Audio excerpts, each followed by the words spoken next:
So I'm very interested. You would want to live in a house that's haunted, or you wouldn't want to live in a house that's haunted?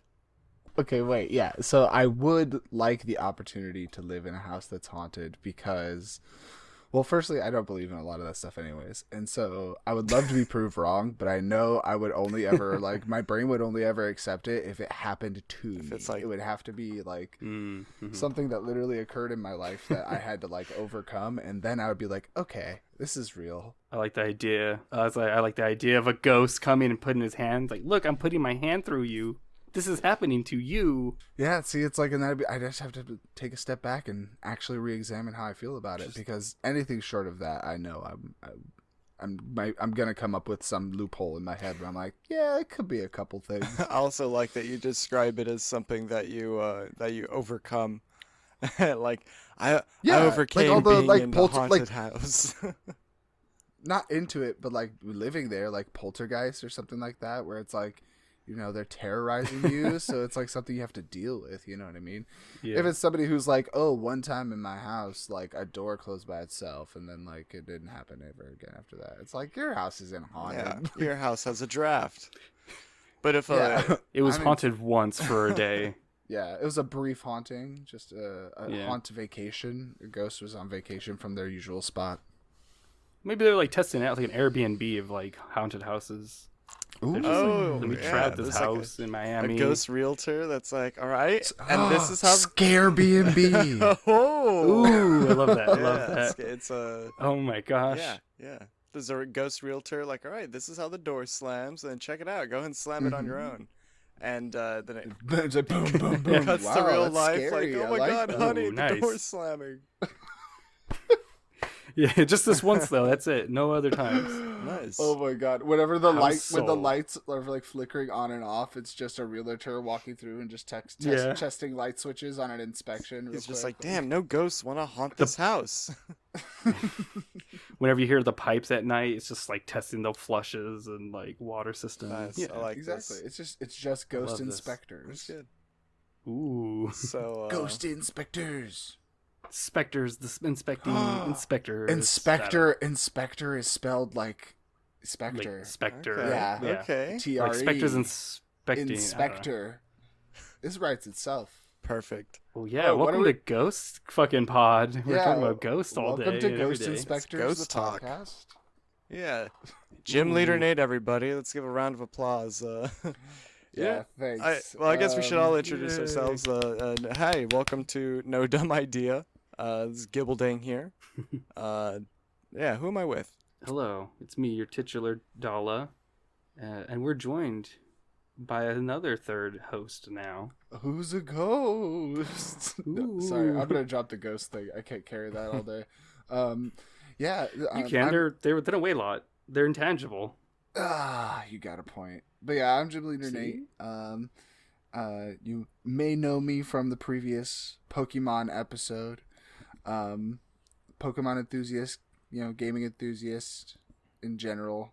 Yeah, and I'm here to have a good time and make things worse. Winner of Japokemon.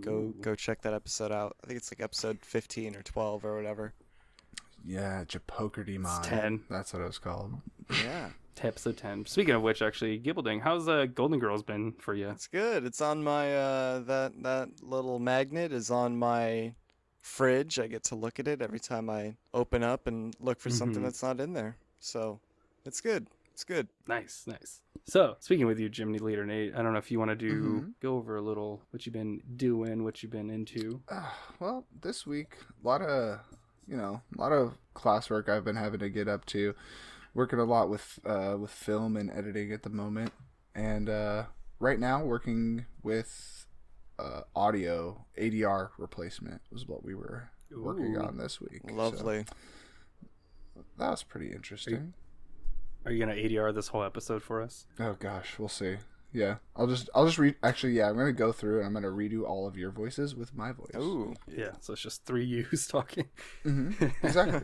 So what does your classwork kind of look like? What do you have to do for stuff like that? Like in terms of like ADR, I guess. Well, a big thing ADR is just kind of like one step we're doing in just an intro to editing, basically. And so like in the audio segment of the class is when we started doing ADR work, and it didn't have to be overly complicated. We just had to take a scene and just basically blank out the sound entirely and then redo the sound from the ground up using only ADR. So That sounds fun. yeah, so I just went with they like give you a default scene, and I just did the default scene, which was a scene from Fight Club, where he beats himself up, and so yeah. It's not the 2 rules of Fight Club. No, And you like ADR'd over them and be like, the 2 rules are we don't talk about Girl Scouts and we don't eat Girl Scout cookies. and we like kissing boys. Ooh, and Kevin's off limits. He's my boyfriend. But that sounds like a dope ass. I love like when I was in my undergrad, I loved taking those classes that are just kind of like hands on. Like I took Blender class, so I learned how to 3D model for a bit.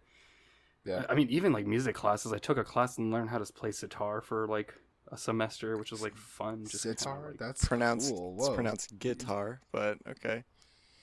yes, yeah. No, I sat while I played though. It's That's the is it a difference. slippery G? How do you pronounce it? A sitar.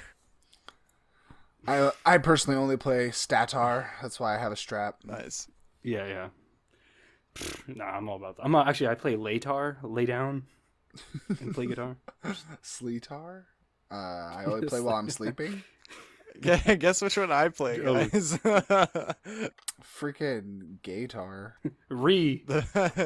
Yeah, there you go. Got it. Anyways, where did we leave off? We were talking about the editing class and just Yeah. and about So you were having talking to still. and about having to I had to like look up sounds and stuff, and I had to record some of my own sounds and then redub over the dialogue too. So it was interesting. That's right. Yeah, that sounds that sounds pretty cool. Having to build a scene from the ground up, or rebuild it rather. Sounds like a pretty eventful week, eventful class at least. Yep. Yep. Got Dala? yeah, Dala. What's up with you? Yeah. Well, there's a couple things. I guess I'll start off with Spider-Man 2 is one of the things. Been playing a bunch of that. Well, not a bunch. I feel like I'm not as far as I should be for this time of recording, but I think I'm like 35% through. Mm. It's pretty solid. Pretty fucking solid. It's probably the third best, if considering so far, I guess. I'm not done, obviously. But compared to where I am for this one versus the first game, or the Miles Morales one's kind of weird because it's only like 4 hours long, so it's kind of hard to compare. But Yeah. considering I'm like 30% in, I'm kind of like, oh, like the gameplay is great. It plays fucking amazing. Mm-hmm. I think, I was talking to my other friend, one of my good friends, and we were just talking. It's like, because we're both the type where it's like, with the Spider-Man games, where we'll do every fucking side quest before we do the next mission as we can, and then we'll do the mission, and then all the side quests. And I gotta say, all the side quests are kind of like boo-boo in this one so far. Yeah, There's like a lot of boo. Huh? I heard they were a little repetitive. They're like, I love Insomniac, and I love that they do like these like mini games stuff, like with the Ratchet and Clank series. They're always been pretty fun. Mm-hmm. They usually do like 1 or 2 that are like, this is the gimmick mini game for this series, and then like it's kind of like a puzzle and it gets more progressive. But in this one, it's a bunch of like, I've done 10 different mini games, and they're all kind of just most of them are not playing as Spider-Man. Like there's one where you bike ride through Central Park as Peter Parker. There's some where you fly around like in a robot bee. Yeah. That's okay. It's annoying, and I mean, maybe it's the way I'm playing, because like I said, I am doing all the mini game side quests First, before I'm getting. I will say the story so far too, like being 30% in, I'm like, come on, get this shit going. Like there's some good spots, but yeah, I'm definitely like, I wish there was more miles. I wish these mini games were, maybe they'll get funner later. That's the thing, is like it's hard to be like pissed at the game or disappointed or whatever. But I think a lot of the reviews I've been seeing of it, I don't know, a lot of the opinions I see is like, in general, it's like a lot of people are saying it just feels a little bit like underwhelming, just overall, just especially when compared with the first one, because the first one was so startlingly good. Oh hell yeah! That now it's like, it just feels like the bar's set too high, maybe. Yeah, but it's just weird because the bar's, or like, it wasn't set too high; it just wasn't met. Yeah, it's just weird because it's like, yeah, like the mini games, if they just did a lot of the like traversal ones that they did in the first game, because now you can glide and stuff too. Like you got more traversal. It controls just as good, if not better, overall. Like it's fun to play. The stories so far is pretty cool. I mean, I'm like not too far in yet where I'm like feeling I can judge it completely. But I think just there's a lot of like the first game, those Mary Jane like story like quests that were kind of like the, okay, get this shit through. Yeah, but now there's more sucked. of that where you're Peter or you're like Miles or, you know, not Spider-Man. Just not being Spider-Man, yeah. Yeah. Not slinging around. I am stoked. I'm like definitely stoked to continue playing it and like beat it. You know, but I'm like, again, it's like right now it's sitting at number 3, which is like, I mean, if out of all Spider-Man games of all time, it's probably number 3 still, which is like, that's shit better than most of them. That's still pretty good, yeah. So, although Ultimate Spider-Man for GameCube always holds a special place in my heart. Yeah. Oh my god. Yeah. That game was So amazing. True. I would say it's, I mean, that and Spider-Man 2, the PS2 one. The original Spider-Man 2. That one gets too much cred. That one gets way too much cred. When was the last time you guys played that one? It's janky, but it's like, it was never janky like any other. It's never, like, I recognize it being great, but there's never been like, oh my god, I go back to like Spider-Man 2, that's my game. Like, I do recognize it did bring a lot of new things to the table, but like a couple other Spider-Man games I'd put over that one. Honestly, Spider-Man 1, the first Spider-Man PlayStation game. For PS... Oh, the PS1. Like, the old... Yeah. I love that one's, top 5 for me, well, too, that's not the... I'm talking about the movie. The movie the movie one. Oh. Yeah, so Spider-Man 1, the movie game. That one, you could play as Green Goblin. You could play as the Shocker. Fucking really good costumes in that one. Spider-Man, the comic book PS1 game, where you're kind of limited in where you could go. It's not really open world, but that one's fun, my shit. Yeah. The Amazing Spider-Man fucking Xbox 360 game, like that one doesn't get enough cred. Frankly, I think those games are a little better than Spider-Man Spider-Man 2 for the PS2. I mean, PS2. Probably because they've came out since and probably utilized a lot of the stuff. For me, it's like I have the nostalgia for Spider-Man PS2 for PS2. Luckily, they're all dwarfed by Ultimate Spider-Man for GameCube, so it doesn't even matter. They're all tied. Frankly, I think I agree. Ultimate Spider-Man was so good. I remember fighting the Rhino and being like, "Whoa, this is a guy in a suit." I will say the most titular Spider-Man game is probably the PS4 one, because that to me is like the most authentic, well-rounded one. I would agree. But Ultimate's probably like number 2 or 3 for sure. Like, and I admit Ultimate's always going to be. Me. It's like it is. I have a skewed view of it. You know what I mean? Yeah. No. And that one's fucking great as hell too. That's why I'm like, I think just to me, I'm like, oh man, Spider-Man 2 for the PS4 is like what I dreamed Spider-Man like PS1. It's fucking these names, man. Spider-Man for the PS1 64 was like, you know, as a kid, like this is like what to me the same level. I don't know. Yeah, it's like a lot of people when you ask them about their favorite Power Rangers game, will say the 1v1 fighter that's more popular now. Whereas I will always think of Power Rangers Time Force for the Game Boy Advance. You know? Oh, nice! What a fucking deep cut. I was expecting the SNES one or something. Honestly, I think the SNES one might have been the only one I've played. Same. Isn't that a fighting game too? It's a beat 'em up. Is it a Or side the one, scroller or I beat think 'em up? there's Or- They did a few of those. No, There's I think two. It's, there's two. There's two. There's a fighting game and a beat 'em up. The beat 'em And up's the one I've played. I've only played the fighting game. Funny enough. No, oh my God, we're all like the Power Rangers of Power Ranger games. Ooh. We each played a different Power Ranger game. Yep. It's funny because that's it. Like, especially if you like the Teenage Mutant Ninja Turtle games, like you would love the a lot of the Power Ranger games because they're literally they're knockoff Teenage Mutant Ninja Turtle, like just themed. They're just palette swaps almost. Yeah, like just themed as Power Rangers. Like it's the same, a lot of the same function. Hey, it's me, Jose. I'm the Brown Ranger, fool. what the fuck was that? Because they're all the like Power from- Ranger.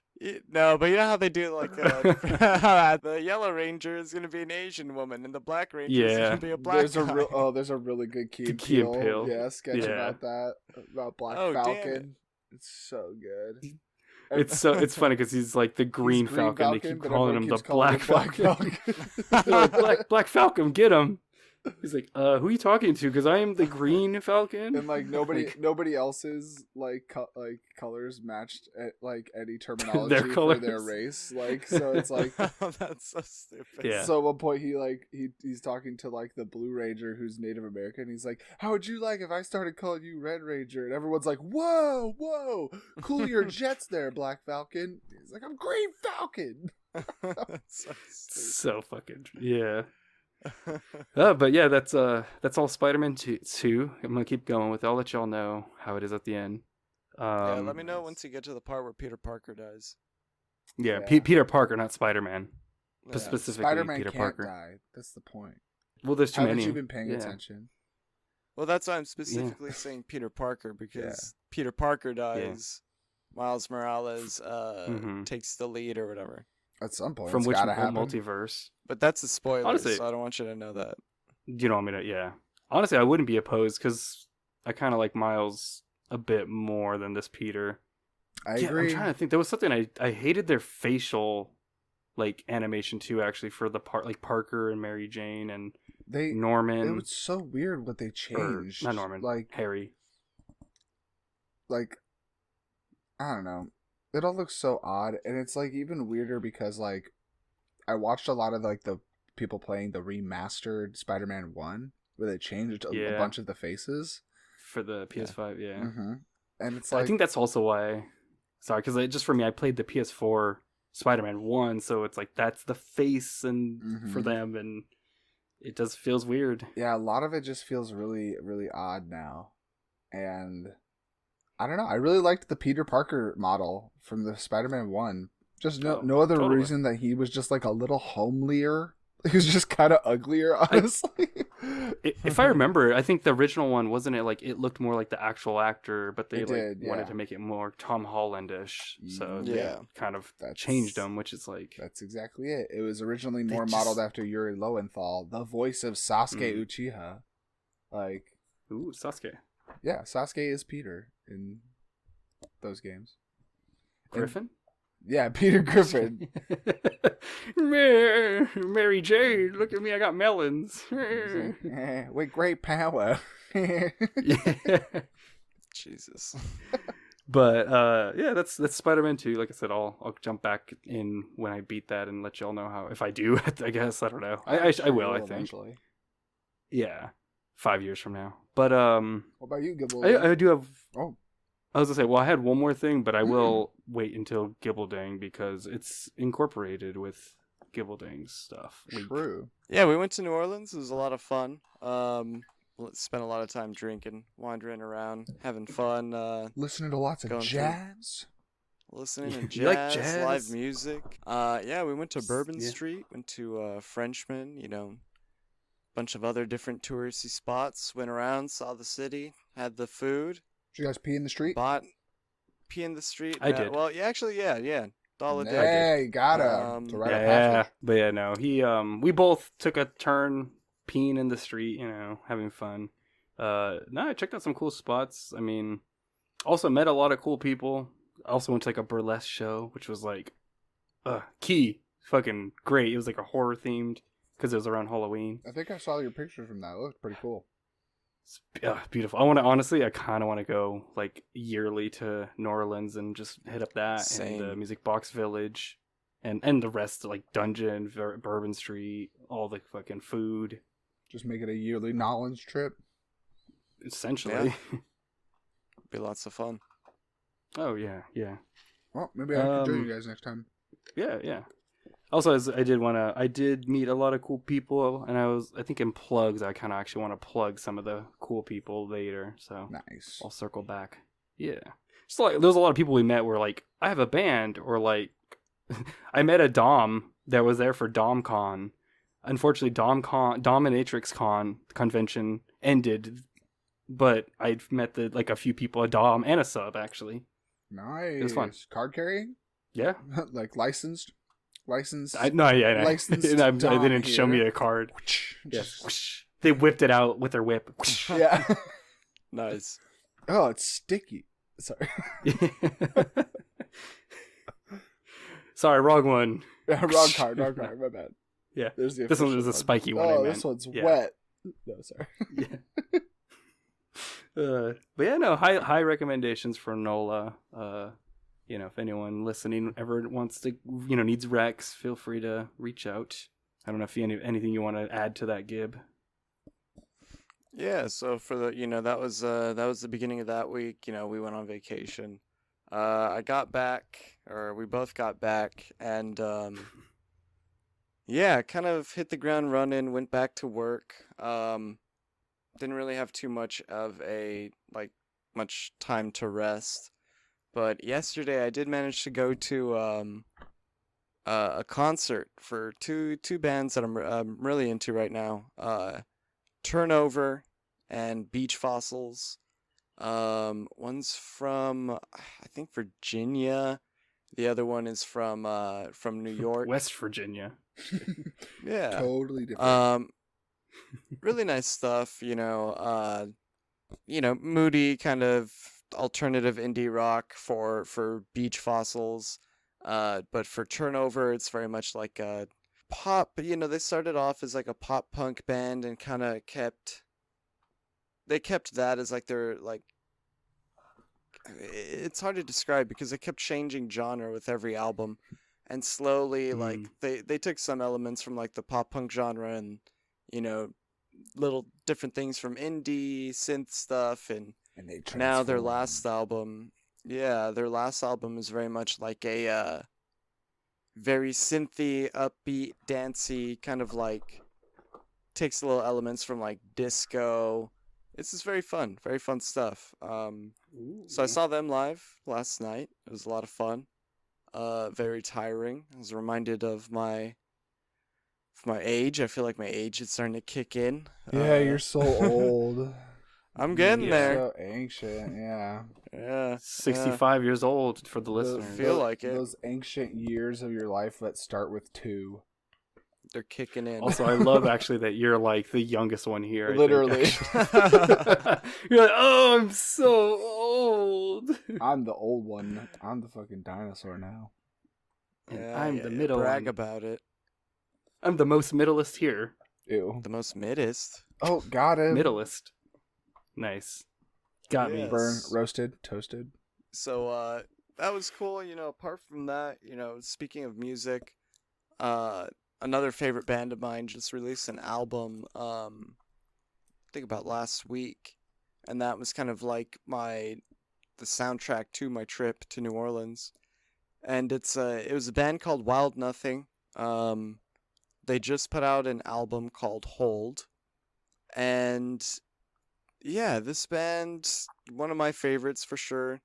When I was talking about the drums last time, I was talking about how there's this progression through the last 3 albums that sounds like it's like about growth and going through this troubled phase in your life and kind of coming out of that and growing and being kind to yourself.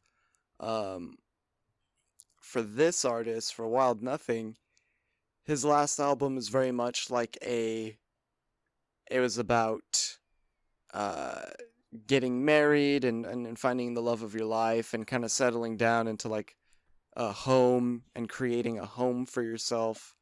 and the music was very much like it reminded me a lot of like David Bowie and 80s stuff, like 80s kind of like quick synth pop, you know what I mean? Mm-hmm. And that kind of carries over into the second album, or the album that just came out last week, the one called Hold. That one very much seems to be a response to him becoming a father, and just the way that like he looks at the world now, and the way he sees everything through the lens of like being a father and growing up and just I mean, there's like Themes even a of lyric. growth. Yeah, it's really good stuff. I definitely recommend it. I think they really work well back to back. They're really nice albums. Mm-hmm. Uh, apart Like a from good that, playlist. I've been that's kind of all I've really had the chance to do. Um, ever since I've gotten back, apart from get fucked up in New Orleans, but here we are. We're hitting Yeah. the ground running. We're trying to get back into the podcast swing of things, but yeah, I think that's it for the weeks now. Our week. Yeah. So, Gibleting, I think you have the theme or topic of the day. Yeah, definitely wanted to keep it a little more lax. Especially, as we just said, getting back into the swing of things. Kind of a little more of a chiller episode. I wanted to take the time to talk about stories we really love, stories that I guess mean a lot to us. We could either talk about one, talk about a bunch, whatever. But yeah, things that you think really impacted you. And maybe how you would want to see these things either adapted in media. That's something you don't really have to do. But yeah, like, oh, how would you do this in a movie, or how would you do this, a show, or even a fucking album? For example, like if I could go first, it would be a couple stories that mean a lot to me, like Hellboy. I think the journey of Hellboy is awesome. Him kind of coming to terms with the fact that although he may be a demon and he may have this past of like being summoned to bring destruction and chaos, that he is more than that, that is, he chose his own fate, and his fate was to essentially be a man and to be pure. And, him renouncing the agencies that hire him, that like try to force him to destroy his own kind, him going on this whole journey of self-discovery, and going to Africa and getting trapped by mermaids for like 7 years, I think. It just a lot. He's been through the ringer. He's very much an everyman. He's yeah, he's one of my favorite characters. His story means a lot to me. I got into Hellboy when I was growing up, and kind of realizing I was very proud of my heritage. I was very proud of where I am from and my nationality and my background. And it was like one of those things where it seems like I was identifying with Hellboy in that sense. You know what I mean? And it's not like Hellboy's always like, oh, demon and proud. It's not like, that's not like the kind of you know like, I don't know. It was always about Hellboy putting his best foot forward, just trying to be the best person he could be, and eventually he ends up in hell, and he does some crazy shit in there that's really fucking cool that I don't really want to spoil, because it's very much it's a very beautiful moment in the comic book. Yeah, very beautiful story. Mike Mignola has always described it as like an Arthurian legend, or his attempt at an Arthurian legend. Like there's a beginning, a middle, and an end, and there's like, he's got his high points and his resolves, and yeah, I think that it's beautiful. Very much an awesome story. There's that. there's that. You know, there's Sandman, which Sandman, another one of my favorites. Just a moody god that gets summoned by humans and enslaved by humans for almost 100 years or 75 years, depends on the media that you're watching. Um, That one's been getting a lot of adaptations recently. oh yeah, Oh, oh yeah. yeah. I think like two or My three. favorite one, I was gonna say, just the best one in my opinion is for adaptations is the audiobook. Same. Audible. Like you Oh, can you can read it alongside the graphic novel. Perfect to me. Yeah, it's beautiful. Is Great voice the cast in there too. is the audiobook, is that the same one as like the special like Audible one, Yeah, like where it's like Audible's a radio show like? James Yeah, McAvoy. The only downside is Death is played by two broke girls. What's her name? Kat Dennings. and Kat it's- Dennings. Yeah, That's the one that was wrinkle of the rough. whole. That was a rough casting. Yeah. Because I remember reading along with the book. I mean, Gibbelding knows I'm also the biggest fan of Sandman. I own like it 3 times, like 3 different versions. But yeah, I would read it along with, and it's just great. And then Kat Dennings is like one of the best characters, and you're just like, drop the ball. Yeah, it did not. She really, her vibe did not match that character. It's not what I imagined. I see that. I mean, I feel like her vibe. Okay, so funny enough, I feel like her vibe is the kind of Death character, but the voice just sounds it's like the shit. voice. It's the voice and Like- intonation, kind of. Because it's the cheery, like, upbeat. Because actually, funny enough, on the plane, I read Death miniseries by Neil Gaiman, and it's funny because reading Death versus Sandman, Death is like, oh, hella cheery and shit, and like everyone around her is depressed, but she's like cheery. Where Sandman also like is depressed essentially. Yeah. But yeah, it's the voice. I think Kate Micucci or Michucci. Yes, get it out of your system, Dala. The Gooch. She's like in Adventure Time, and she's like, do you know Kate Micucci? God. She's the one from Is she's the one from Garfunkel and Oates. Or like... Gucci or Coochie. Yeah. It's like not even So close. stupid. No, Her last name's Smith. no, that's her name. It's Kate Smith. It's Kate Micucci. Yeah, no, it's I'm Kate joking. Micucci, and then when her character on Scrubs, they make a joke about it, and then they make her name Stephanie Gooch. Oh, I didn't know that. That's funny. Yeah, that's why I call it. And they start slang referring to her as the Gooch. And I feel like she would be a great Death. She's got that like happy, kind of like upbeat, cutesy. I think it Kat Dennings just was like the opposite choice of almost anyone else, really.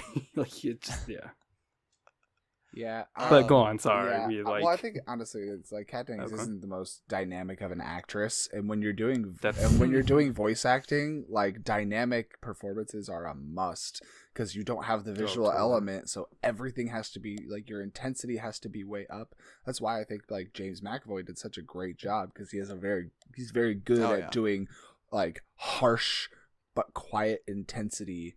And he like and getting that to come through in these like roiling anger and the wrath that he would go through.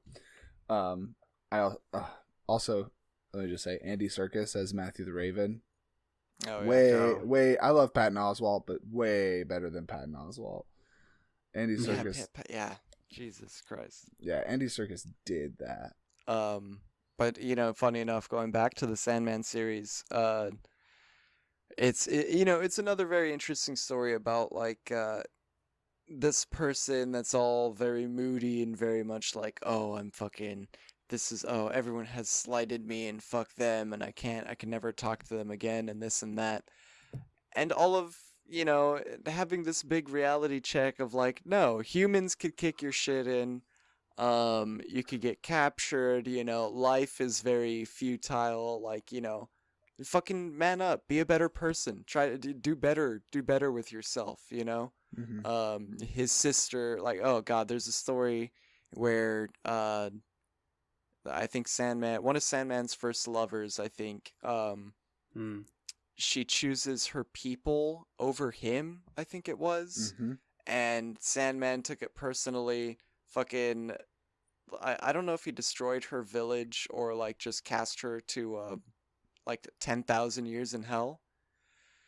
But he cast her to 10,000 years in hell, and Yeah, I think he did death. smite the city too. Yeah, He exploded- made, Because I yeah. think made a deal with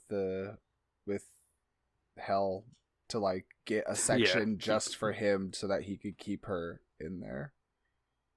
yeah, and so she's in there, and at one point he ends up passing her by, and no, let me go backwards. Basically, at one point his sister Death is like, oh, what the fuck did you just do? Like, you cast her out for 10,000 years? Like, no, you're a prick. You're a son of a bitch. You're the one that's wrong in this situation.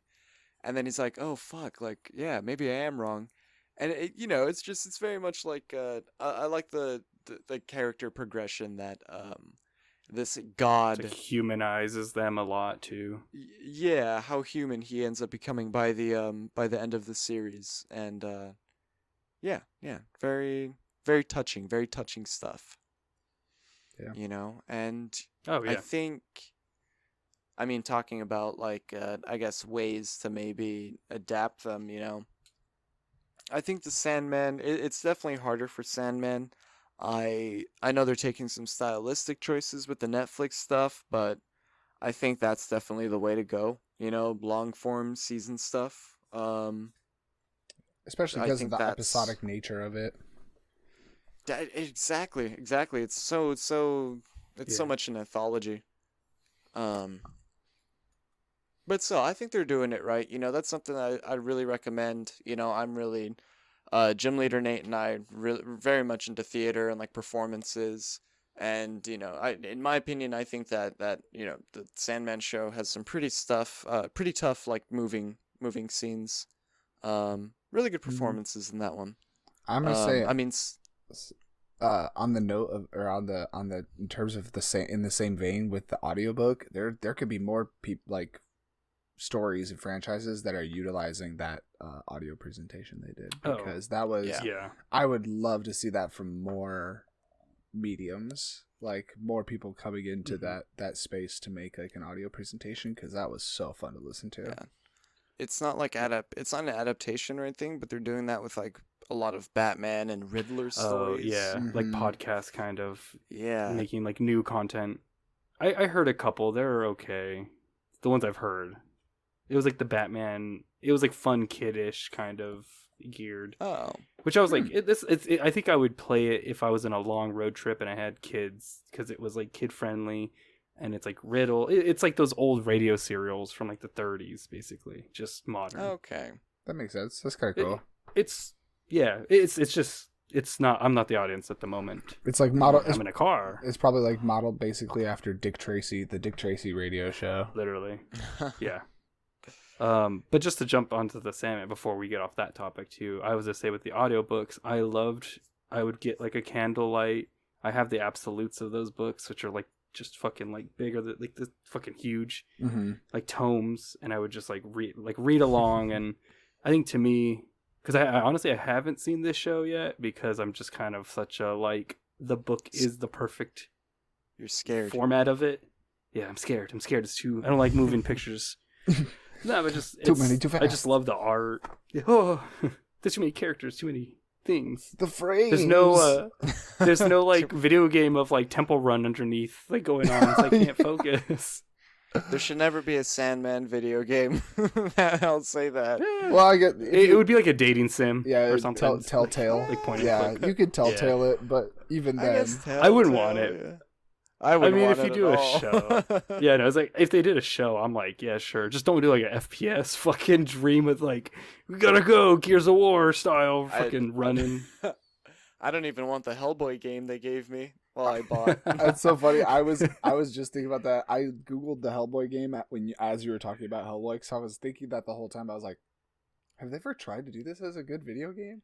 And then I started watching it. That's a good video game. I was like, No. I was like, oh, I see. Interesting. His best game is Mortal Kombat 10, when he's a guest appearance or DLC. Hellboy was in a Mortal Injustice? Kombat. Injustice. Yeah, Oh no, it's Injustice. Injustice. Sorry, Injustice 2. Yeah. Or Hey, his but he can fight the DLC. Ninja Turtles. Yeah. And that's all I've ever wanted, really. What more can you ask for? I think But don't they? Oh no, sorry, I was thinking Savage Dragon. They crossed over with Savage Dragon. yeah, but I think like that's how I feel about the Sandman adaptations. When it comes to Hellboy, um, funny enough, I think that it also has to be like a long form series. It's got to be because the pacing of it is just so slow and so like atmospheric that I mean, I love the Guillermo del Toro stuff, but they really didn't capture like the Hellboy, like the mood. Like it was they its might have own told the thing. stories. Yeah, they Mm-hmm. they recreated the first book like perfectly, but they didn't capture that mood, that dark kind of foreboding atmosphere, almost like a universal. It should feel like oh my god, they should almost feel like Dracula, like the Hellboy stories. Mhm. Um, but yeah, they should do a Netflix show or like a series at least. Doesn't have to be Netflix. The movies. Yeah, it's hard to do one movie. You'd have to do story by story, but they all kind of Yeah. interlock with the they're all just chapters, so it's hard to Do you pull think they one. could do? Could they just do like a all right, kind of like how like Homecoming Spider-Man was like, we're just gonna start in the middle. Like, do you think they can just kind of be like, everyone kind of gets the gist from the other two? This isn't like a sequel to the like Guillermo or the other one, but here's like towards the end or like a middle or some storyline they want to tell. Well, it looks like what they're doing now, because there's actually a Hellboy movie filmed. It's already filmed. It's Another already one? fucking another Mhm. one. Didn't even Um, know about that. All right. it's Shit. called. I Cool. think it's Hellboy and the Crooked Man. So just That one's another like a revamp. one-off kind of. Yeah, so I'm thinking they should do just most of his one-off stories because I feel like that's when they have the most fun with his character. Like there's one of his most famous stories is Hellboy in Mexico, where he Oh, becomes okay. like a luchador, fights vampires. He even fights Frankenstein and the werewolf and stuff like that. Um, and Amazing. there's a new one-off where at one point he ended up going to like a Japanese island. He gets kidnapped and his like consciousness is put into a giant robot and it's giant robot Hellboy. That's like that's a new series. It just came out this year, I believe, and Oh, that cool. was that was based off of the series is based off of an idea slash sketch that Mike Mignola did in 2020 for like during COVID of a giant mech Hellboy, and he's like, Hmm. "Fuck it, let's roll with this." I feel like Damn. giant mech versions are like really like in right now because I've seen like some Spider-Man mechs and other. Man, I don't know. have Yeah. they ever been out? I feel like Well, they're giant. more I feel in. like giant mechs have. Oh yeah, They came around. The idea came around and just has never left. Like it's just. I guess they're increasing because like I don't know many people that know Evangelion outside of like the small group of friends. Like I can't go to my Yeah. mom and be like, "Who is this?" But even it's like okay, it's like you go back 10, 12 years. Then you can't got. go to your. It's like you go back 10, 12 Yeah. years. You got Avatar. Avatar, they had mechs. True. True. You go back, you go back a little further. Pacific you got Rim. Power Rangers. Power Rangers, they had fucking mechs. Mechs. Transformers. True, it's true. Transformers. Giant they robots. just are mechs. Like, I guess there's Yeah. just more like adaptations of like here's Spider-Man and Wolverine as a mech, and here's like a bunch more other. I feel like this just expand like Hellboy, I guess too. That's cool though. It's I'm almost loving like it. it's almost like on the trope wheel of like things that that people are trying to cycle to. They're like, okay, people Yeah. have seen Spider-Man, but now we need Spider-Man chibi version, or now we need Spider-Man mech version, or now Yeah. we need Spider-Man. Yeah. Black. I mean, it's usually on the Hollywood checklist. Yeah. Hey guys, Yeah. I'm back. It's me, Jose. I heard you guys That's it. needed another Yeah. Spider-Man. Oh, well, they nailed that one in two. They got both those at the same Yeah, time. perfect. Oh, Yeah. sure. But no, honestly, also I just feel like there's been a resurgence in like mech video games too, a little bit because I know there's what's it called? Armored That Core new 6. one. Yeah. Mhm. I feel like there's I don't know, or at least they're more in the zeitgeist in my wheelhouse now. I don't know what it was with Armored Core 6, but it had a huge hype for its release for some reason and then died And then kinda just- immediately. Like And Yeah. then nobody talks about Yeah. it anymore. Like, it doesn't exist anywhere on like the online gaming space in terms of publicity. Like, no one really played it or Follows promoted it. it or anything. Like, Mhm. it was That's so funny. weird. I don't know what happened, but it was like everyone seemed super pumped for this game, and I was like good to see how Spider-Man it was. came out. No, I think it Since had Spider-Man came it out. had plenty of time before Spider-Man. Yeah, I was came gonna say. out. I think that was. It petered off before Yeah. that. Pardon the pun. Peter. Nice. So I guess speaking of, well, I guess yeah, that's all I had to say Family Guy. about Family Guy, Hellboy, Family Boy, and Sandboy. Yeah. What about you guys? What stories kind of have that same like resonance with you? Yeah. Do you want to go Gym Leader, Nate? Oh yeah, sure. I know you were talking about Sandman, and I think a big thing that Sandman brings up that I really like when stories dabble in is older mythology. I'm a big yes.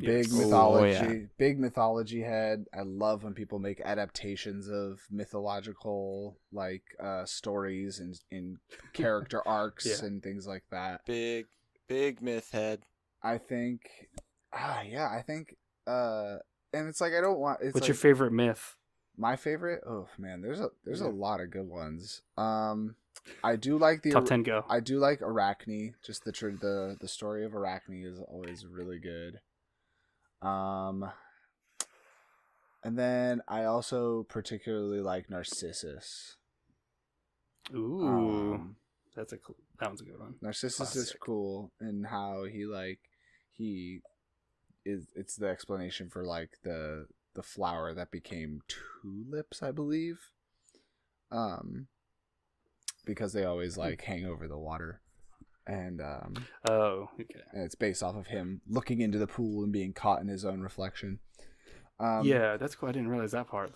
Yeah. That was a big thing that I was really disappointed with the a lot of the new Star Wars content, which I feel like they finally got back into when they did Ahsoka, which made me feel and to a degree also Mandalorian, because like like when I was looking at like different fantasy settings, that especially ones that have lots of different stories in a huge universe you can tell stories in, like sandbox settings, they're always the easiest to adapt older story like arcs to. And when they did the sequel trilogy for Star Wars, I was really disappointed because they were setting up a really, really nice a nice end. Well, they actually did complete it thanks to Rian Johnson. They did complete the full hero's tale arc for Luke, because a lot of people are just very unfamiliar with the fact that the hero's story doesn't end with their triumph. It keeps going into a falling action that is the failed hero, and heroes' journeys when they're fully completed are never end well. And they were working with so much good mythology there, especially when they got to Last Jedi with those story arcs and Arthurian story arcs, and painting Kylo Ren out to be a Mordred-esque character, with to Luke Skywalker's Arthur, and it was really good. And then Episode 9 came out and kind of shat all over it and decided that all creative storytelling was not needed, and instead they just needed more lightning.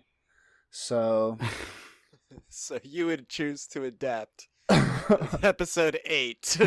Oh, you want to do the remake? You want to do the fan remake? I would Yeah. Why not? I mean, in all seriousness, if there was one thing I could ever personally greenlight to happen, it would be a tie between an official remake of Episode 9 that actually takes what Rian Johnson did in Last Jedi and keeps going with it, and doesn't bring Palpatine back for no reason. But then also, the thing that's tied for that would be Magic the Gathering finally getting some type of visual media. Ooh, like which That'd I be cool, now actually. completely understand, and I'm so completely there with you, dude. Holy shit. That's basically my second thing I wanted to talk about, was just the fact that Magic the Gathering is it's just poised and ready to have some type of adaptation to a TV show or a movie. Mhm. And I think with, Dungeons and Dragons Honor Among Thieves, that was a successful movie that was considered to be niche until it launched, and it did really well. And I think it would just be such a good move because there are so many good stories in Magic to tell. It is like one of those sandbox universes that is just full to the brim with stories. Yeah. You know what I'm now realizing that they should have done? What? They should have waited for Dungeons and Dragons to come out until after Baldur's Gate 3. Because that movie probably would have done so much better, Mm-hmm. I feel. Because I do think the movie did good, but I think it like teeters at the point of it might not get a sequel, or like it didn't do good enough to make a sequel, Yeah. which sucks. Yeah. But I was thinking about it, like, fuck, if it could have hyped up, they could have worked in tandem. Yeah, they You could have. know? They definitely missed the boat on a couple of those things, especially with like not timing more things to be coinciding with Baldur's Gate 3's actual full-scale release. Instead, like Magic the Gathering made a set of cards that are all Baldur's Gate cards, and they Mhm. released it with the open beta release of Baldur's Gate, which of course is a much smaller audience of niche people who know about it early and get in on it early, whereas it didn't Yeah. actually gain its full Steam popularity till its full release when it was being showcased everywhere in its final form. And that was when they should have released the cards, because these are like it's so funny because there's To like a tie-in. yeah, because like even without it, the Karlach cards and like the character cards, they went from being Mwah. worth like 25 cents a piece to now being worth like $15 a piece, all because of the Oh, damn. popularity of Baldur's Gate 3. So Yeah. but I'm looking at it hopefully, and I'm just like, it's like there's just like a ladder, and it's just kind of like ticking up to where they're finally ready to do a Magic the Gathering movie or show. It's like, first of all, Netflix had Magic the Gathering licensed for a show in 2020, I believe, and and they ended up not making it, and it was 2019 was when Wizards of the Coast and Netflix announced that they were going to make an animated series based off of Magic the Gathering. Oh, I think that might have been a response to the League of Arcane? Yes, to Arcane. Yeah. Well, I when they remember got their this. Well, no, here's the thing though. Yeah. It wasn't a response to Arcane. This was announced in 2019. Arcane came out in 2021. They were announced simultaneously in the same year, like a couple months apart. A lot of people theorize, and I kind of agree, that most likely what happened was they kind of only could they ended up cutting back and only greenlighting one of them, and they went with the one with the larger, younger fan base, which was League of Legends. Yeah.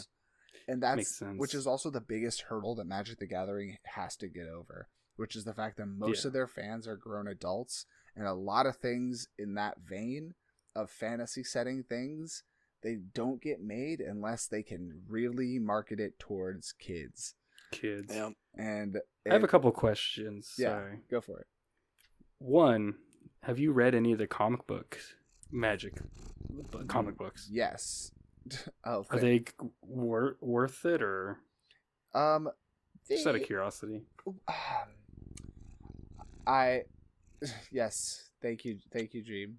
I know, that's what I was like. Okay, I just want to make sure you guys can hear. I wasn't sure if it was a bong rip or a cat rip. Yeah, a cat rip. Yeah. No, the comics are decent. Honestly, they're pretty well done. There's a couple comics that live in my memory as like the way I found out those stories, because basically Magic the Gathering tells most of its stories via just short stories that they publish on their website. So they'll like a set of Nice. cards will come out, and then like a 5-part mini short story series will come out telling the story of that set and what's happening. And Yeah. before that, though, a long time ago, they used to write books. They used to do entire books that would follow legendary people in these different planes. And the comics were at the beginning of when they were getting into telling the story focused around planeswalkers, and they tried to get that comic book thing going for a while, and it eventually just kind of petered off because I think again it's just like the people who it's are still going. There are newer ones. They're doing new ones, really? I feel like I've seen like at comic shops like trades unless it's collecting the old stuff, I guess, but I feel like I've seen. I'm just wondering though too, because I'm wondering if those comics can almost serve as like a storyboard for a movie or show in a sense. Like, because like movies. I mean, a lot of movies are adaptations of comics nowadays. I'm wondering if it's like that's the way to get in. Is like, hey, yeah, it looks comics like are. It looks like they are a company called I know what Boom Studios. Yeah. Oh, Boom. Oh, Yeah. Boom, Yeah. nice. Classic Boom. Currently, Well, I know what I'm gonna get you for your birthday or Christmas. Oh shit! Yeah. Nice. I might also pirate the rest of these. I mean, legally obtain them. Yeah, by me for your birthday or exactly, something. Yeah. Ooh, Yeah. just looking at this, it looks like they are doing. Is this the War of the Spark arc? Because I think It's funny. I think when I was in New York, I saw, and I was getting all y'all gifts for the D&D crew. I think I saw one. And I was like, I don't know if Gymleadernate likes this might be comics or like this that might or be that like comic a at great. least. Honestly, oh man, these might be great. These look really cool. I should have been more cognizant of this because this is pretty. No, neat. you're good. Well, now you know.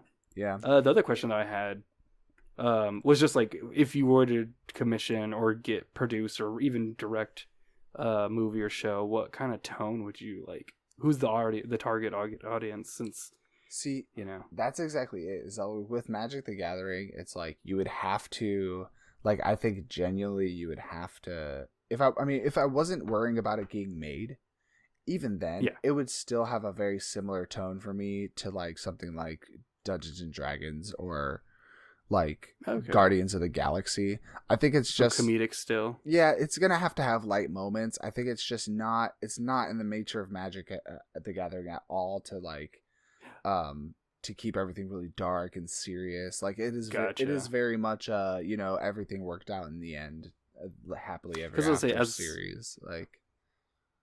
As an outsider, I don't. To me, I've always. I guess it's also because a lot of my favorite cards I've seen are the darker looking ones. Mm-hmm. That's why I was like, oh, it's always seemed like such a like dreary, more serious. It was originally it was incredibly serious, and it kind of lightened in tone like as the years went on. And it's honestly, I compare it to like being very Avengers toned, like, okay, like it's not. And more like too goofy, like the first Avengers movie specifically. Yeah, not the newer ones. Yeah, that's funny because when we went to New Orleans, we went to a magic shop, and I think someone was describing like one of the sets there as kind of like it's kind of like the Avengers, the way all the Avengers come out and kind of like what I mean. So that's very funny. Kinda, yeah. I mean, like, I'm sure some of the decks, yeah.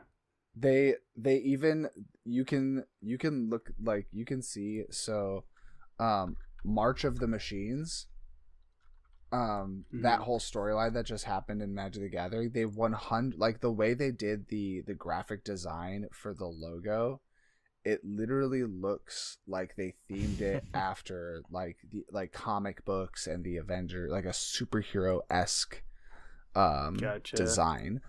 Like design, yeah, because like it's supposed to be extremely deadly dark event that's happening right now, but it's this bright yellow like italic. I think that's the one that they were talking about. Yeah, and so like they 100% like made it, and the image of it is something that didn't happen in the story. It's like all these people from all these different planes all fighting with each other side by side, and it's like a whole group of heroes.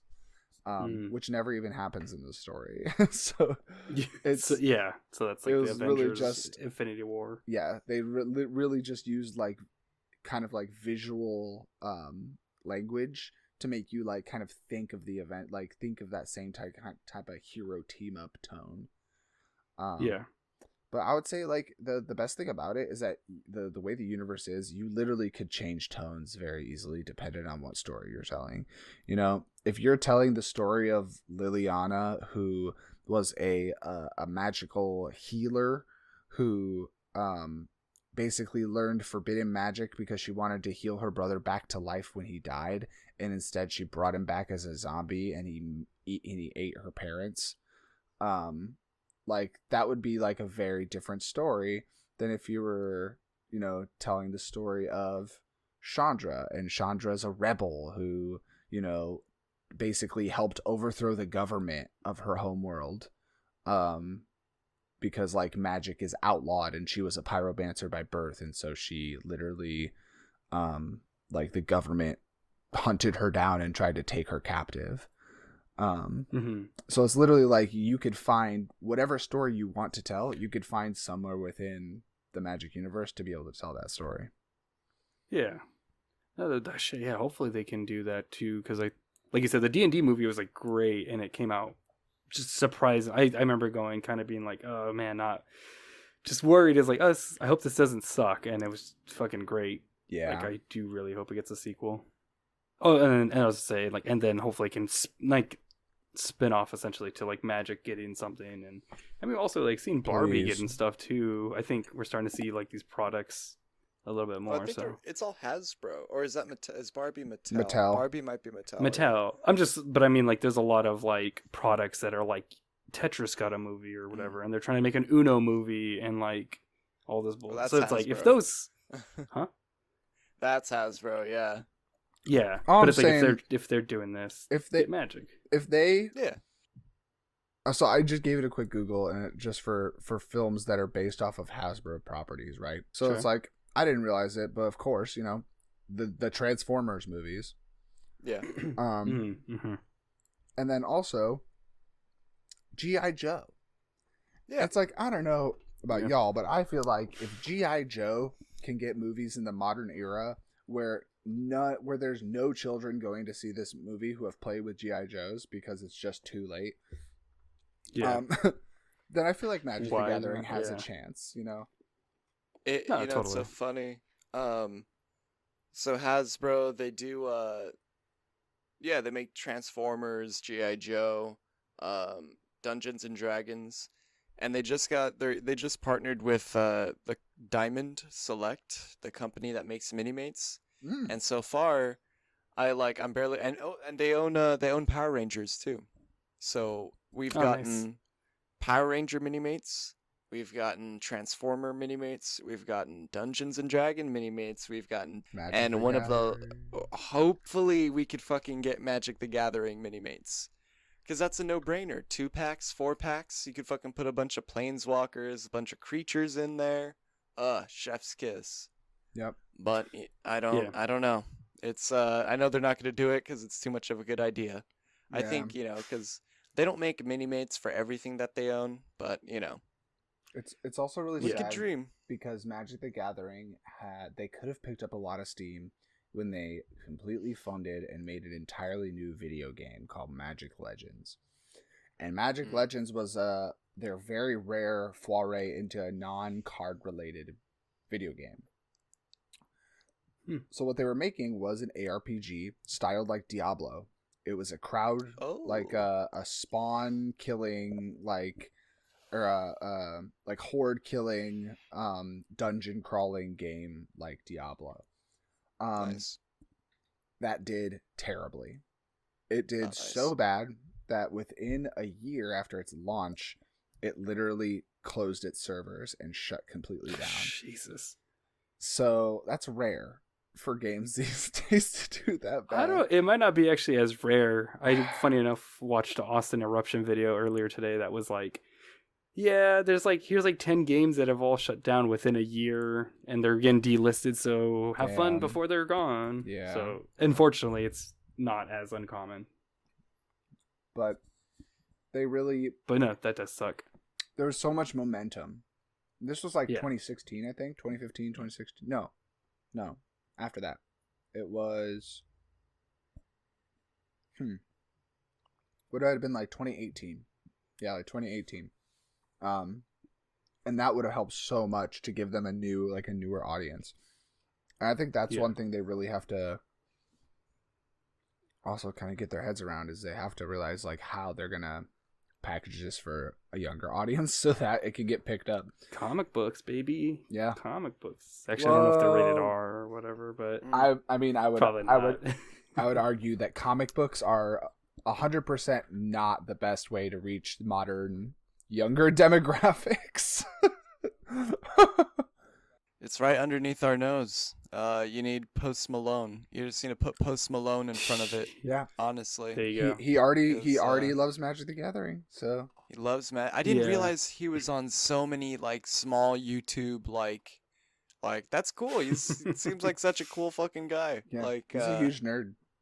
He's just playing Magic the Gathering with all these other nerds, and then they cut to him, and he's all fucked up. He's like, "I played this land, and yeah, I did this," and it's like, "Oh my god, dude!" I love it. He is on a sick one, which is funny because sometimes Gymleadernate and we're on sick ones when we play Magic. Most people are. That's the thing. A lot of people who play most tabletop adults. Most tabletop playing adults, whether it be any type of table or card game, they're gonna most likely be drinking or smoking when they play. Especially where or meth. From Illinois and Indiana, where my friends who I learned to play come from, like it was a common occurrence to be getting fucked up while we played. Oh yeah, nice. It's funny that like the nerd culture, even D&D, I'm thinking like we always drink, and it's just like even like the nerds always they party just as hard. Yeah, you gotta have your mead, just your grog, your grog at Ye Olde Tavern, nice sleep grass. Oh man, but yeah, that's my big thing, is that Magic the Gathering deserves more. I think there is just so much potential in Magic the Gathering. It deserves better offshoot video games. It deserves a visual medium. It's pretty good.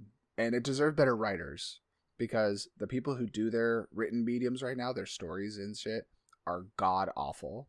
And I can't, it has gone to the point where I can't read them. I try to go onto their website, onto their and read the short stories, and I'm like, whoever writes this copy for you guys does not speak like a human. This isn't legible.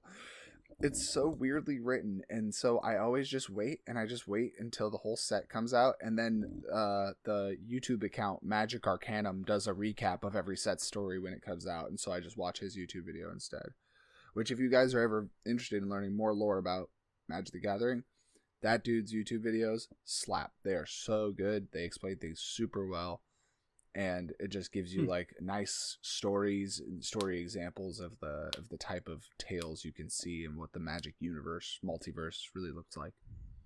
Nice. All Good shit.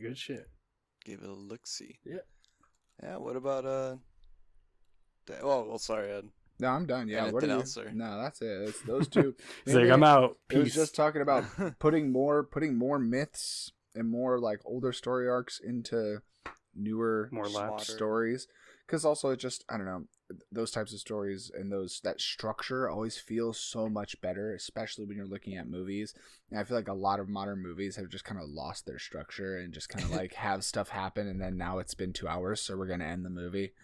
And yeah. It's funny. That reminds me of a post I saw the other day where it was like, we need to bring back early 2000s adaptations of like Shakespeare comedies, and it was like 10 Things I Hate About You and She's the Man. It's like, oh shit, that's hella funny. That's so true. We should.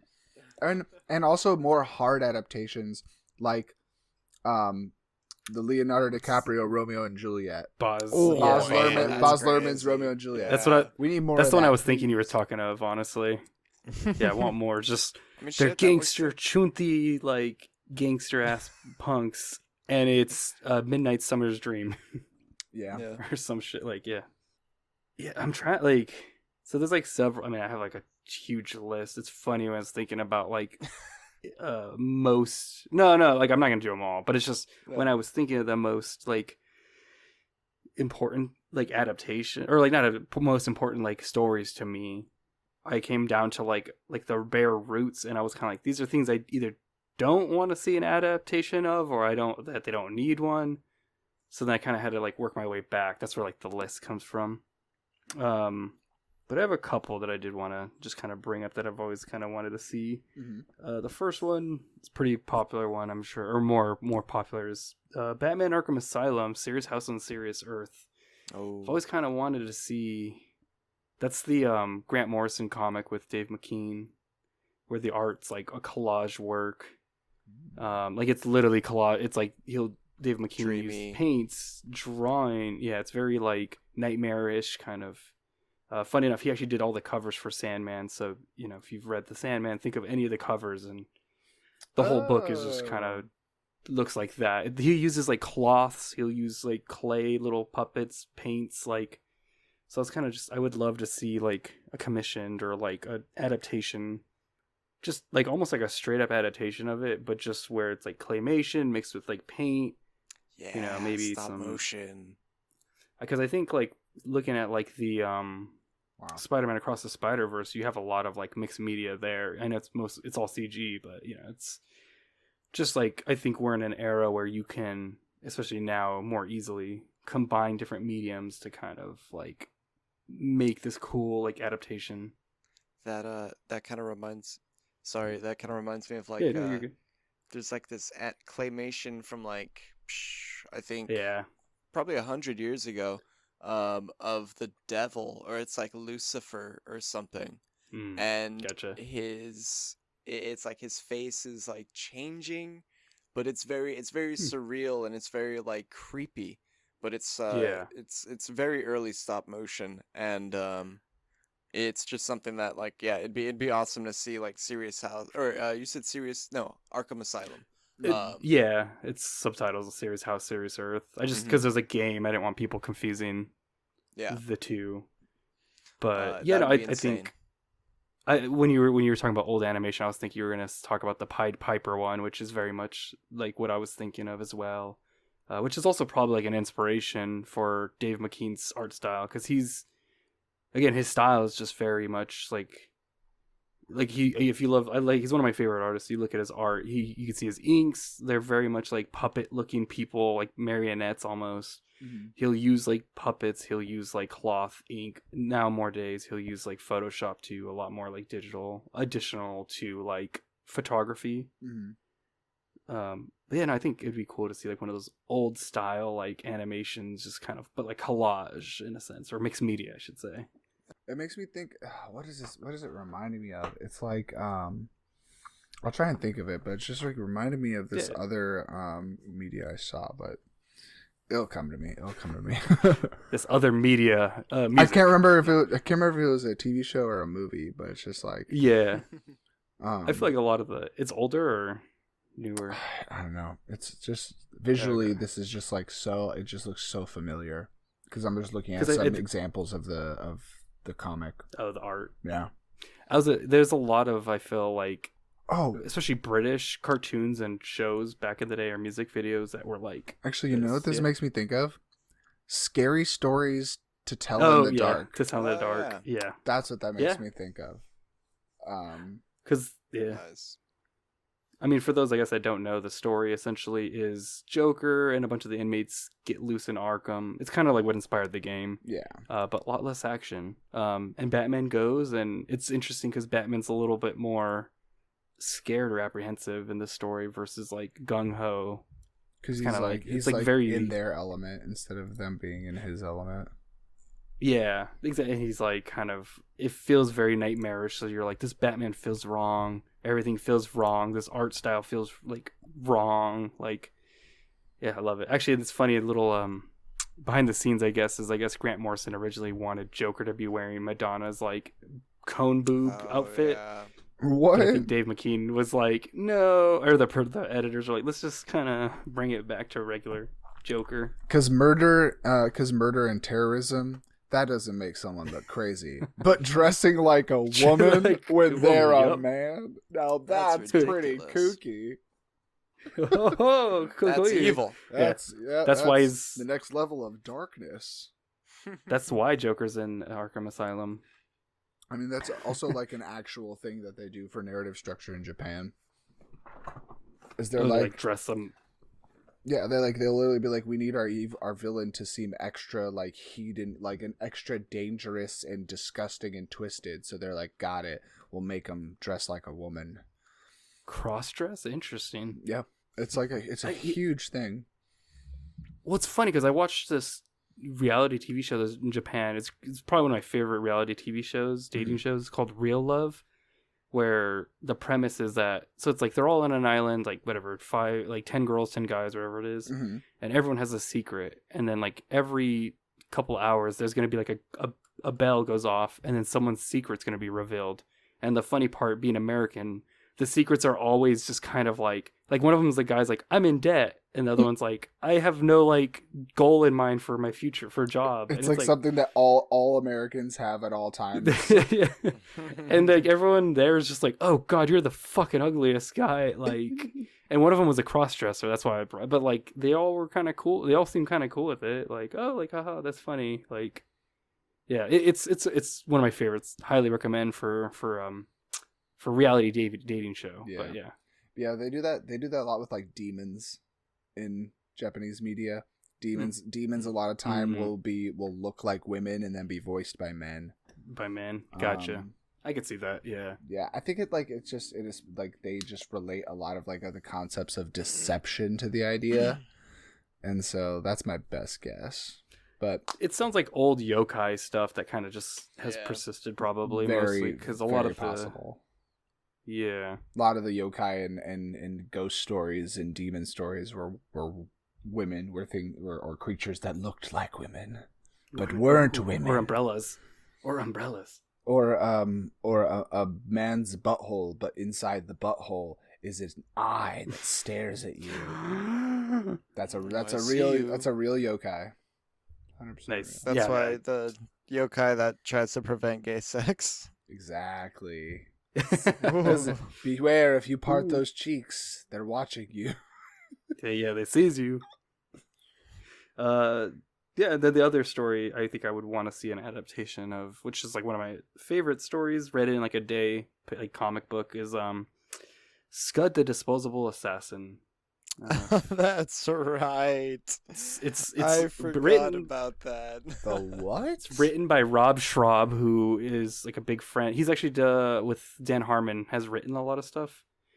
So the Disposable Assassin, his premise is that there's in a world where you can put like a vending machine to like buy these assassins, and then you kind of give them a target, and then once they kill that target, they self-destruct. So this in the story, Scud, he's about to kill his like target, and then he realizes, oh shit! Like on the back of him, he sees in like the mirror like self-destruct after destroying target, and so what he does is he kind of amputates the target and then puts him in like a medical like a tube, like what's it called, where they're like in the gel, like the green jelly in the tube, whatever. Chamber, cryo chamber. Yeah, cryo chamber, like a and Bacta so tank. and then to like pay for the hospital bills to keep the target alive so he doesn't explode, he becomes like a hitman, taking on like different like tasks and like jobs from like different people. There's one storyline, I mean, it's minor, like it's one of my favorites, like just sections, but there's a part where he loses an arm, and then I think he replaces it with like an astronaut that he found on the moon. And it turns out that astronaut was a werewolf. So when the moon turns or something, his arm turns to a werewolf. So he's like a werewolf arm. He's like a robot. Amazing. It's a very funny, like very like pre Rick and Morty style, like humor kind of like maybe I think actually Rob Schraub helped produce Rick and Morty or something. Because again, he works with Dan Harmon on a lot of stuff. Yeah. I was about to say, it's like he's the Mr. Meeseeks of assassins. Kind of, yeah, actually. And, he's like Meeseeks and Mr. Krembopulous Michael. Yeah, true. That's yeah. Krembopulous I was like Zorb. Oh, here I go killing again. Yeah, here I go. It's great, love it. It's like a one and done. It's you could get like a thick trade like book of it, and it's complete. I guess it took years to complete because it's indie. But yeah, I would love to just see animated show of it. It's crazy because I'm That'd be looking at awesome. the art, and like he always has one eye that's colored in black and then one Oh. eye that's white. It's like white. Mm-hmm. It's so interesting to look at because there's an artist that I follow on Instagram who has a big like he has a signature when in all of the web comics he makes where he draws himself. If he's ever in the comic, he has one eye that's normal and then one eye that's When it's, just like, blacked black. out. Or white. Yeah, and I'm like, Why is the white one the normal one? Huh? because it's a glowing like robot eyes and how they Uh. glow. You can't glow the color Okay, black. fair. That's an absence of color in terms of light spectrum. Maybe it's just a purple, like a deep purple, so it looks black because it's black and white. No, I kid. Let's see. But yeah, well, it's the art style makes me think also of like Invader Zim a bit. I was gonna say Like- that too. It's like if Yeah, yeah. Daredevil was made by the Invader Zim creator. Daredevil, nice. Or sorry, not I Daredevil. can see it. Deadpool. Sorry, Deadpool. If it was Oh, if it was okay. made by I was the like, Invader Zim creator. yeah, I was like, I could see it, but that looks, yeah, that makes more sense. Especially looking at this drawing of him where it says "We'll kill for money" and he's like holding up a little sign. I'm like, that's very Deadpool. Yeah. But yeah, no, those are my main two. I do have like one honorary mention. It's a book that I started reading. Ew. I'm almost done. Yeah, no, ew, no pictures, gross. It's not a card game you can trade. I'm sorry. Yeah, now we're talking. Could we talk like it is? That might help me stay Sure. focused. Yeah.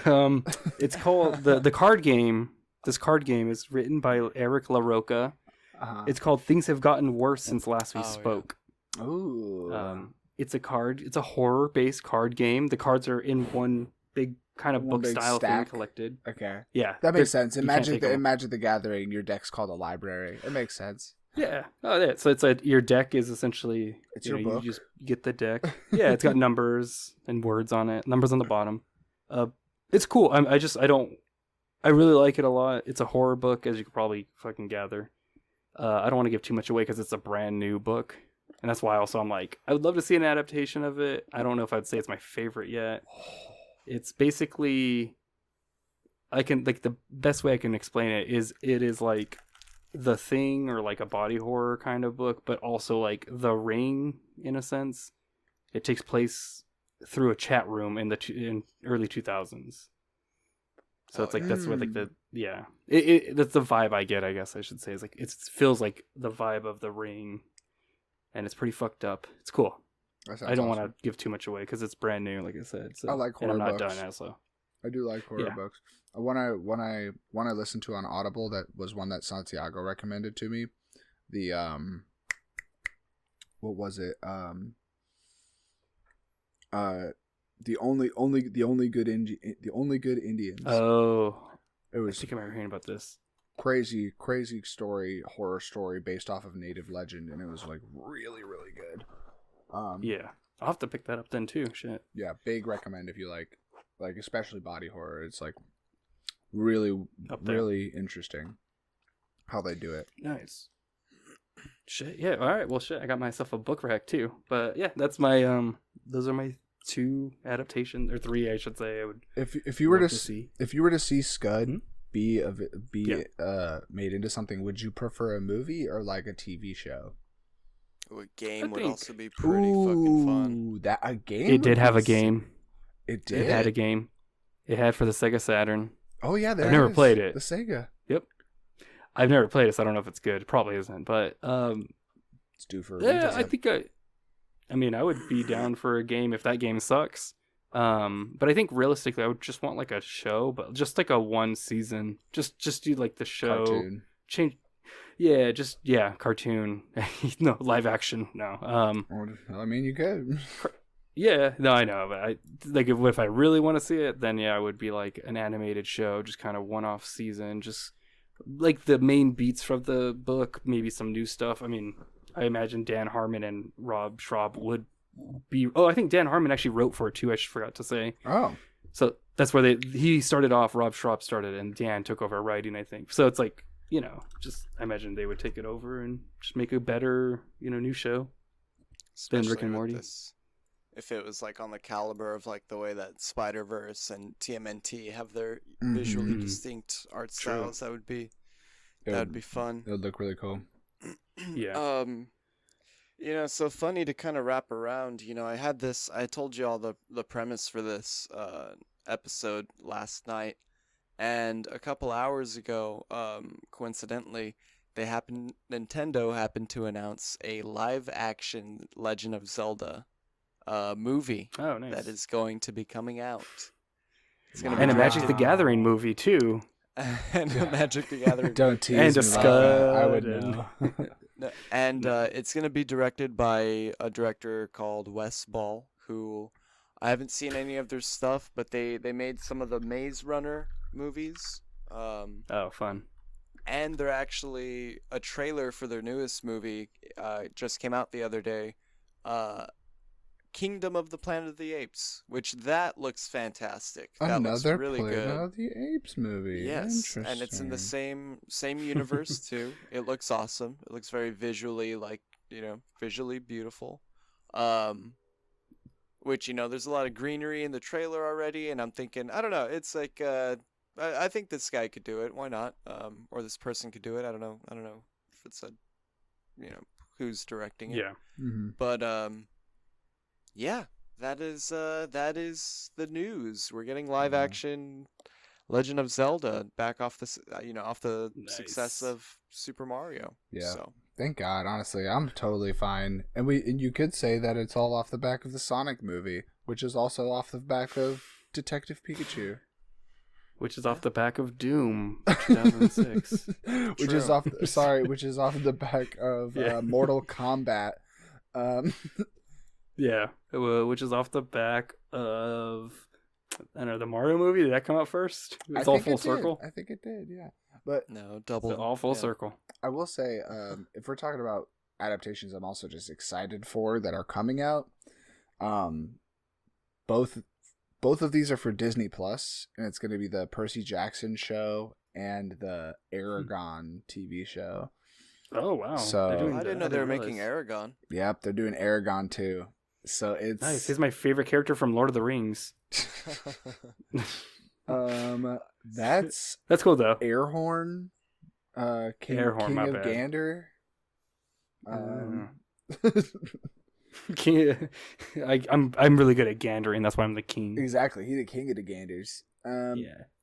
But no, I'm actually the Dragon Books trilogy. I remember reading in high school, and they're cool.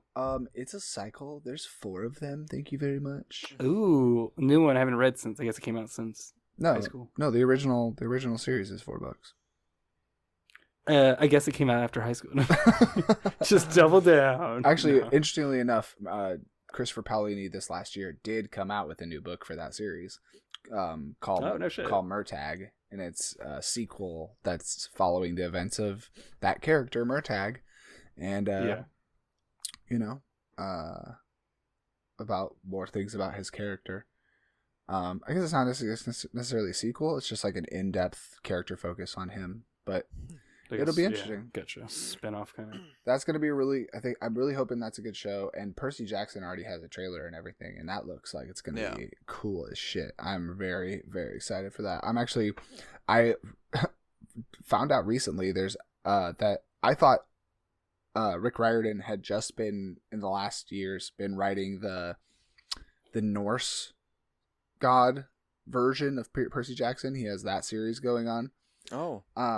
And so I thought he was focusing on that, but no, he, in the last 5 years, has put out 1 book a year for the Percy Jackson series and has another 5 books that I haven't read. So I just started the first one of that series on Audible, called the Trials of Apollo. And yeah, it's still, it's a little rough at times because it's definitely a YA novel. They make references to Snapchat and stuff in it, but Jeez, fun. but Fortnite. that's how, FNAF. yeah, no, literally. But that's just how much I love myth retellings, is that anybody willing to do stuff related to mythology, I'm in. Have Buckle you, in. real quick, sorry to keep going in tangents, have you read the Books of Magic by Neil Gaiman? Or any of the No, spin-off? I did not read the Books of Okay. Magic. I did read It's I did read New American Gods. Oh, nice. I've heard that one's great. Loved I American love the premise. Gods. Yeah, and it was very solid. I would say give Books of Magic by Magic. Neil Gaiman Isn't that the one what that J.K. inspired Harry Rowling Potter. ripped off? Yep. Yeah. Yeah. It's cool though. It's good. I feel- It's better yeah. than Harry Potter. I feel like saying that's what inspired Harry Potter is giving J.K. Rowling a lot of credit that she doesn't deserve. Like she could read. And look at pictures. She could see. Yeah, take us home, Gib. Take us to the. Yeah, if so there's more. these were the no, I don't think I got anything else. Time to bring up the plugs. Time for plug time. Yeah, definitely check out those albums I brought up. Well, I guess the artist is Wild Nothing. The album is named Hold. Really nice, like 80s synthy, breakbeat kind of like tracks. I like it a lot. Check them out. Beach Fossils, their album, I believe it's called Bunny. That one just came out. Turnovers, the band, their album, Out in the Way. Those 3 albums are all really good. I definitely recommend checking them out. Check out the Gibble-Dang Instagram, the No Dumb Idea Instagram. Yeah, go on vacation, go to New Orleans, get some good food, get drunk. Piss in And, the street. Piss Woo! in the street. Dala, what about you? Yeah. So as I mentioned earlier on top, I kind of wanted to give some plugs and shout outs to some cool peeps some beautiful people I met, like beautiful like internally people. Not and on the outside, outside. They were exterior. hideous on Yeah, the no, outside. exterior Yeah. too, but that's the I was lucky. they're I was great pretty fucked people. up when I talked to them. yeah. I was taking a piss while talking to them, so I didn't have to look at them. Fortunately, but no, part of the reason I started, I wanted to start this podcast too, was kind of to promote like some smaller creators and friends, especially. But yeah, so there's 2 bands that I met, or people I met, not the band, but I met one of the band members. The first one I'll drop real quick is they're actually the person that was the Dominatrix. They have a band. They're from South Florida. The band's name is Pansy Prep, and you can find them on Instagram at Pansy Prep FL. They play South Florida blasphemous emo. I will say I couldn't find their music really like on Spotify Sounds like or Florida. like. Yeah. Oh yeah. I mean, shit, it's ran by a Dom. Yeah. But yeah, go give them a follow. The other one that I think me and Gibble-Dang actually talked with is one of the members from Pinkest, who they actually have a new album coming out, or some new songs, I should say. They're Pinkest, like Pinkest. On Instagram, though, you can find them at Pinkestt, 3 T's. They're great. I Pinkest love titty. Got it. Yeah. Pinkest, yeah. They're kind of like indie, kind of like, what is it, Animal Collective, I think was like Animal they're just the way you Collective, Yeah. It's cool. It's very like shoegazy kind of feel for me. I was listening to You Are a Camera and I was like, it's just like, the vibe. It's sick. And then the last, basically the burlesque show was great. It was amazing. It was hosted by Jeez Louise. You can follow them on Instagram at JeezLoueez, Jeez Louise. They're the reigning queen of teas for 2 years in the making. Nice. Yeah, it was great. I mean, they're just Cheese so Louise, good at Queen running. of Tweez. Yeah, Queen of Tweez. And then just a quick shout. I don't want to share the Instagrams, but I have a shout out for Leon, Venus, and Lady Midnight for helping me with that night at the burlesque show. Shit was fun. And they also recommended the Music Box Village, which was a great spot. Check that out too if you're from New Orleans. Yeah, those, and then follow me at Dala.art. We have an email too for No Dumb Idea. You feel free. It's nodumbidea@gmail. Send the email if you ever got any questions or you want to send some love or anything.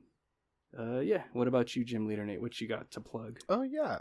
Well, you can find me on Instagram or Zitter at Gymleadernate. I refuse to call it X, but Yeah. it's Zitter. I love to that me name right though. now. That's a better name. Other than that, I would say definitely, definitely check out, if anybody's listening to this who has not tried the Magic the Gathering franchise, I would definitely recommend it. I think I happen to be getting a lot of people into it right now, so I am neck deep again in Magic the Gathering world, and re-immersed, and I love the stories, and so it could always use more people following and getting interested, so that it has a better chance of getting more stuff, to be honest. A movie or show. Yeah, like a movie or a show. And I don't have any particular shout outs, so I'm good. Nice. Well, thanks for listening, y'all, and yeah, give us a follow, and hoping to create more content for you. Oh yeah. Oh yeah. It's good. Getting back into the swing of things. Yeah.